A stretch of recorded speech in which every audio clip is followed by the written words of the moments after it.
DGP Sheikh Darvesh Sahib ഉൾപ്പെട്ട ഭൂമി ഇടപാട് കേസ് ഒത്തുതീർപ്പായി. പരാതിക്കാരനായ ഉമർ ഷെരീഫിൽ നിന്ന് മുൻകൂർ വാങ്ങിയ പണം DGP പലിശ സഹിതം തിരികെ നൽകി. പണം കിട്ടിയ കാര്യം പരാതിക്കാരൻ തിരുവനന്തപുരം അഡീഷണൽ കോടതി അറിയിച്ചു. സർക്കാരിന്റെയും പോലീസിന്റെയും മുഖം രക്ഷിക്കാൻ പരാതിക്കാരനുമായി 2 ദിവസം തുടർച്ചയായി നടത്തിയ ചർച്ചയ്ക്കൊടുവിലാണ് ഒത്തുതീർപ്പിലെത്തിയത്. ഉമർ ഷെരീഫിന്റെ കയ്യിൽ നിന്നും 3 തവണകളായി വാങ്ങിയ 30 ലക്ഷവും പലിശയും അടക്കമുള്ള തുക തിരിച്ചു നൽകി. പണം കിട്ടിയ വിവരം ഉമർ ഷെരീഫ് വക്കീൽ മുഖേന കോടതിയെ അറിയിച്ചു. രമ്യ ഹർജി ഫയൽ ചെയ്തു.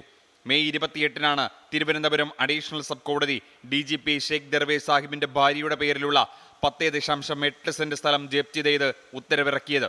ബാധ്യത ഉണ്ടെന്നുള്ള വിവരം മറച്ചുവെച്ച് വിൽപ്പന നടത്തിയതിനാണ് കോടതി നടപടി. പരാതിക്കാരന് പണം നൽകുന്ന പക്ഷം ജപ്തി പിൻവലിക്കുമെന്നും വിധിയിലുണ്ടായിരുന്നു. പണം തിരിച്ചു നൽകിയതോടെ സംസ്ഥാന പോലീസിനും ആഭ്യന്തര വകുപ്പിനും നാണക്കേടായ സംഭവത്തിനാണ് തിരശ്ശീല വീഴുന്നത്. 24 തിരുവനന്തപുരം.